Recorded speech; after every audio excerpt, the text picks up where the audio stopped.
My wife secretly put our house in her name before filing for divorce. She smirked in court until my lawyer revealed the one clause she missed. I always thought my marriage was solid. Sure, we had our ups and downs, but after nearly 8 years together, I never once questioned my wife, Lisa's, loyalty. Turns out, that was my biggest mistake. Lisa wasn't just planning to leave me, she was planning to leave me with nothing. It started subtly. About 6 months before she filed for divorce, Lisa suddenly became very interested in our house. We bought it together 5 years ago. It was in both our names. Both of us had contributed to the mortgage, though I had put down the majority of the down payment from my inheritance. One evening, as we were sitting on the couch, Lisa casually said, "We should refinance the house under just my name." I frowned. Why would we do that?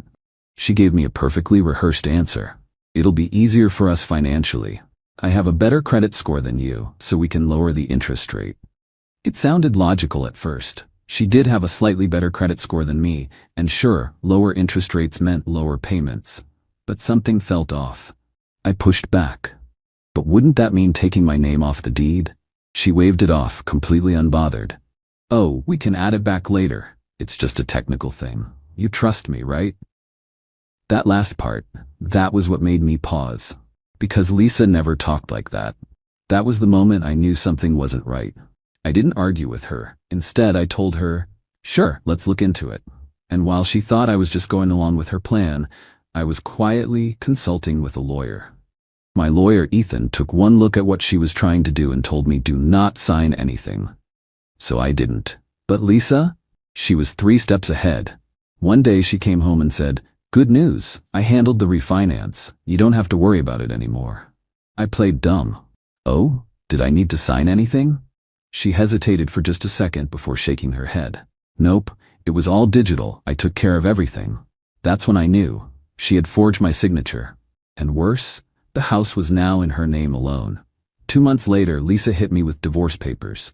She acted sympathetic, even tried to play the victim. "I just don't think this is working anymore." I pretended to be shocked, hurt, lost. Meanwhile, she was smirking. She thought she had already won. Because in her mind, she had done the perfect crime. The house was in her name. The mortgage was in her name. The court would see the house as hers alone, which meant I would get nothing. She even had a real estate agent lined up, ready to sell the house and pocket every penny before I could react. I could almost hear her internal monologue. "I did everything right.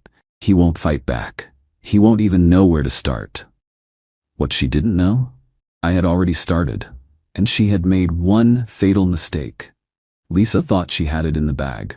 Walking into that courtroom, she carried herself like someone who had already won. She wore a pristine white blazer, her hair styled to perfection, and even threw me a pitying smile as she took her seat. I could see it in her eyes. She thought I was about to get destroyed. Her lawyer, a sharp-looking man in his 40s, stood up and launched straight into their argument. "Your Honor, my client, Mrs. Lisa Carter, is the rightful owner of the marital home. As demonstrated by the mortgage and title records, the house is in her name alone. Mr. Carter has no legal claim to the property." I watched Lisa shift in her seat, her smirk growing. She thought I was about to fold. She thought I had no chance. I let them talk, and talk, and talk. Because the longer they spoke, the harder they'd fall. When they were done, my lawyer, Ethan, stood up. He took his time, flipping through some papers with deliberate ease. Then he spoke. "Your Honor, my client does not dispute that the house is currently in Mrs. Carter's name. However, we have substantial evidence proving that the transfer of ownership was done fraudulently." Lisa's smirk flickered. Just for a second.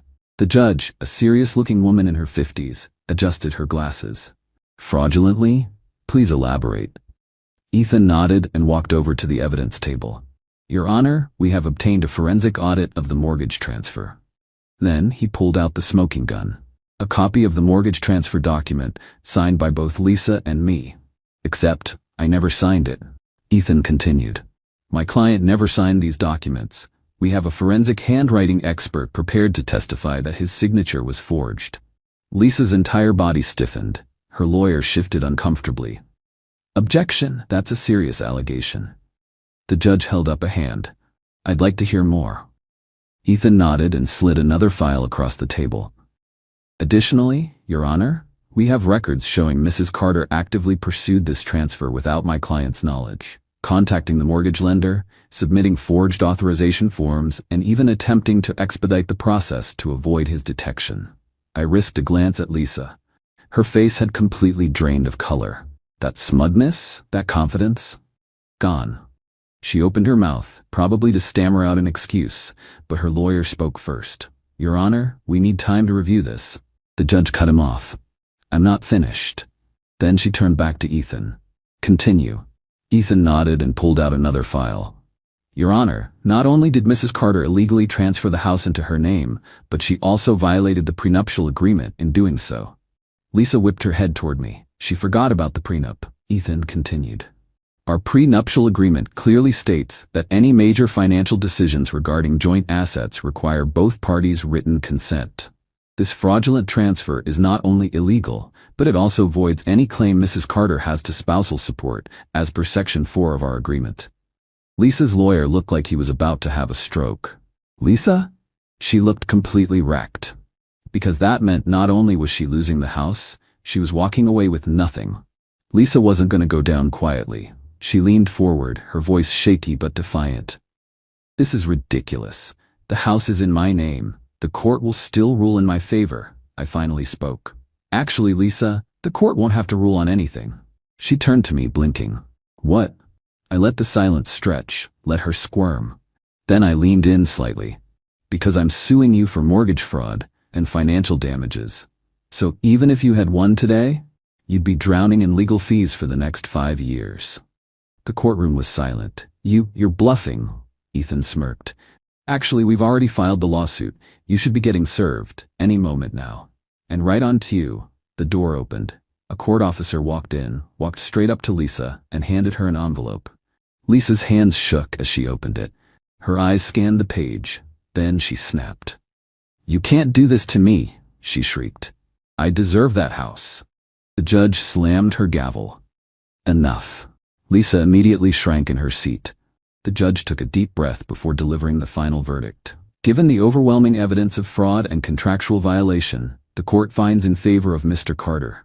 The house will be returned to his name immediately, and Mrs. Carter will be responsible for all legal fees and any pending fraud charges. Boom. Game over. Lisa? She sat there, staring at nothing. Her lawyer, realizing they had lost spectacularly, started quietly gathering their things. Me? I just smiled. But Lisa wasn't going down without a fight. Even after the judge ruled against her, even after she was served with my lawsuit in real time, she still tried to claw her way out of the mess she created. At first, she sat there, frozen. Her hands shook as she clutched the lawsuit papers, her breathing shallow like she was about to pass out. Then, the switch flipped. She exploded. You can't do this, she screamed, bolting up from her chair. I put everything into this marriage. You owe me something. The judge slammed the gavel. Mrs. Carter, sit down or you will be removed from the courtroom. Lisa turned, wild-eyed, toward her lawyer. Do something. Her lawyer? He was already packing up his papers. I almost laughed. Even he knew she was done for. But Lisa wasn't giving up. She spun back toward me, teeth clenched, voice shaking with rage. You think you're so smart, don't you? I kept my face neutral. I think I protected myself from a scam artist. Her nostrils flared. You set me up. I leaned back, tilting my head. Lisa, you forged my signature. That's a felony. You did this to yourself.